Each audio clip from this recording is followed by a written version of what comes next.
You're never going to become fluent in English if you keep making this mistake. You need to stop translating in your head from your own language into English. You need to start thinking directly in English. And that's why, in today's video, I want to talk to you about why this happens, why it's a bad thing to translate from your own language into English, and how you can start thinking directly in English. Now, before we start, let's talk about why this is actually a problem. Why shouldn't you translate from your own language into English? Now think about this. If you're like most students, you have translated. You have done this before. You want to say something. You have an idea. You translate that idea into English. You look for the correct grammar. You look for the correct vocabulary, maybe even pronunciation, and then finally, you say it. You say it out loud in English. And what happens? It slows you down. It's unnecessary. You're creating this unnecessary step, and we don't want that, because you should be able to speak just like that, right? Without having to actually think about the mechanical side of the language. You want to get rid of that extra step because it's not natural. It's not a natural way of speaking. You don't do this in your native language. You don't even think about language when you're speaking your native language. So why should it be any different in English? And obviously, there is the problem of, well, grammar in certain languages is completely different from grammar in English. Some words in other languages don't even have a translation in English. So yes, it's obviously going to slow you down if you translate. But in some cases, it might not even be possible to translate from your own language into English.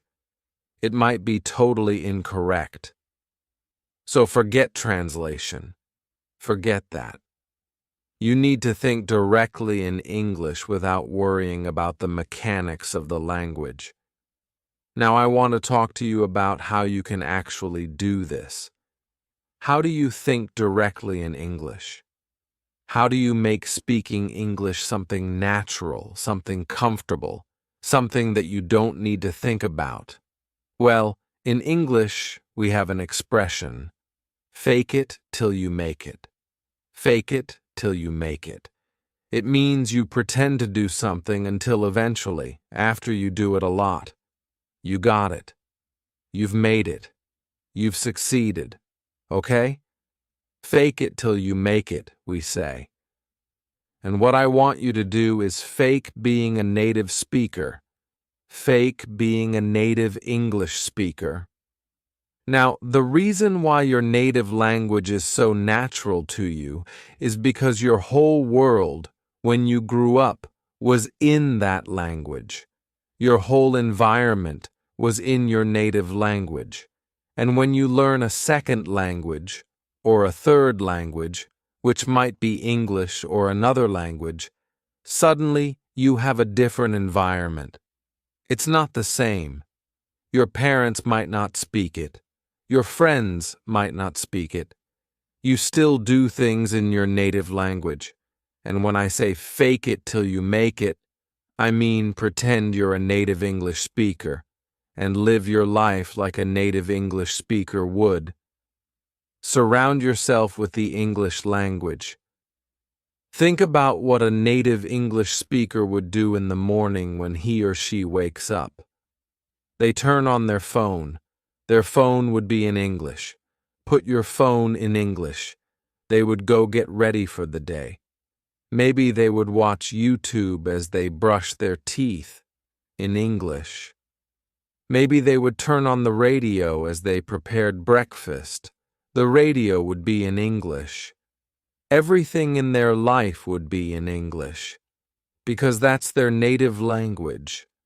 And since they're exposed to the language, since they're surrounded by the language, It's natural to them.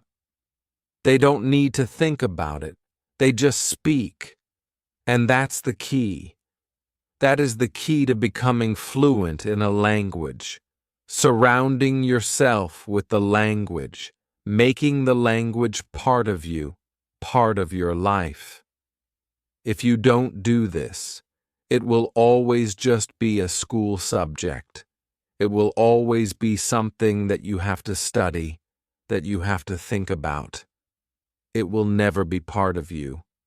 So, as I said, fake it till you make it. Do the things that a native English speaker would do in their life. It's not rocket science. If you do the same things a native English speaker does, to learn the language, to live their life, then you can achieve the same results. It's very simple. A lot of students forget this. They're too focused on the textbook. They're too focused on conjugation tables. They're too focused on all these academic things. And I think a big problem, or a big part of this problem, is the school system. Because in school, when you learned English, you probably learned in a very unnatural way. You probably divided your day into 1 hour of English. You sat down, read a textbook, did some exercises for that 1 hour, and then, after the class was over, you switched into your own language, which is fine. Of course, it's obvious why. But that method of compartmentalizing English, or just blocking it off in a way, won't help you become fluent, because it doesn't allow the language into your whole life. If you're serious about becoming fluent, you should allow the English language to consume you, to be part of everything in your life, as much as possible. Obviously, some things you can only do in your native language, but the point here is that you need to pretend you're a native speaker. Let's say you like to cook. A student came to me recently, and she loved cooking. She loved reading recipes. And I asked her, "Okay, what language do you read those recipes in?" And she read them in her native language. So that's a simple change. I told her, read them in English. You're cooking, you're doing something you love, and you're also improving your English at the same time. We say you're killing 2 birds with 1 stone. Maybe not a very nice idiom, but we say that in English. You're killing 2 birds with 1 stone. You're doing 2 things at the same time, and you're getting double the benefit for less time. So it's not about creating extra time. It's not about trying to find extra hours in the day. It's about using the time you already have in your 24-hour day and replacing some things. Replacing things that you're already doing in your native language with things in English. Maybe you're on the bus. Maybe you're commuting to school or to work, and you like to scroll through the news in your native language. Well, that's another great fix you can make. You can make that change. You can now start to read the news in English. Or maybe you like to listen to podcasts. Listen to them in English. Maybe you like to create a to-do list before bed every night. You can create this list in English. Maybe you have a calendar. You write things in your calendar. You can do this in English too. Once you've allowed English into your life, and of course, you need to speak too. It's great to surround yourself with the language, but you also need to speak. If you don't have anybody to speak to, you can speak with yourself. But there are so many resources online. You can find people to speak to on various platforms. One of those, by the way, is the English at the Ready Club. If you're interested in learning more about the club, click the link in the description below. It's an amazing opportunity to meet people, to practice speaking, to have live classes, and to study English every week. But as I was saying, the key is speaking and surrounding yourself with the language. Now, eventually, when you make this a habit, don't do it for a week. Don't do it for 2 weeks. You need to do it for a month, 2, 3, or 4 months to actually see a difference. But if you do this, if you allow English into your life, speaking is going to feel so much more natural. Eventually, you're not actually going to have to think about the language. You'll just be able to speak.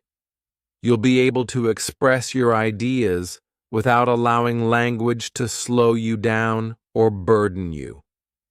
And when we talk about fluency, that's the key to fluency. Fluency doesn't mean being perfect. It doesn't mean being able to conjugate verbs in all 12 tenses on the back of your hand 50 times. Because honestly, most native speakers probably couldn't do that either. Fluency in a language, whether that's English or your native language, just means that you can express your ideas. You can communicate your thoughts without allowing language to slow you down, or to burden you, or to be a problem for you. I'll give you an analogy. Think about when you're sick. Think about when you have a bad cold and your nose is really, really stuffed. You can't breathe through your nose. All you can think of in that moment is, I can't breathe. My nose is so stuffed. But then, think of the rest of your life. The 99% of the time when you can breathe just fine. You're not actually thinking about your nose. It just happens. So when you're allowing yourself to translate from your own language into English, it's like you have a stuffed nose, because that's all you can think about. But if you clear your nose and you think directly in English, you won't even think about the language. Everything will just flow. It will be in the background, operating, while your ideas, your thoughts that you're communicating, are in the front. And that's what fluency is. That's all it is. Allowing yourself to express your ideas without feeling restricted by language. So what I want you to do now, if you've made it this far into the video, I want you to create a plan. Sit down. Take 10 minutes, 15 minutes. Come up with a list of things in your life. Maybe that's reading recipes. Maybe that's creating a to-do list, a calendar, your phone, your computer, anything. But create a list of things in your life that you can change into English. Because remember, fake it till you make it. Pretend you're a native speaker. Do that for a while, and I'm very confident you will be surprised at how much progress you can make, and how confident you can feel with the English language. I hope you found this video useful. If you want to support the channel, make sure to leave a like. Let me know in the comments what you are going to do to make English a part of your life. Let me know. I'm curious to read your list of things that you created. Don't forget to subscribe to English at the Ready here on YouTube so you don't miss any future lessons and videos on English. I hope you have a great day, and I'll see you in the next class. Bye for now.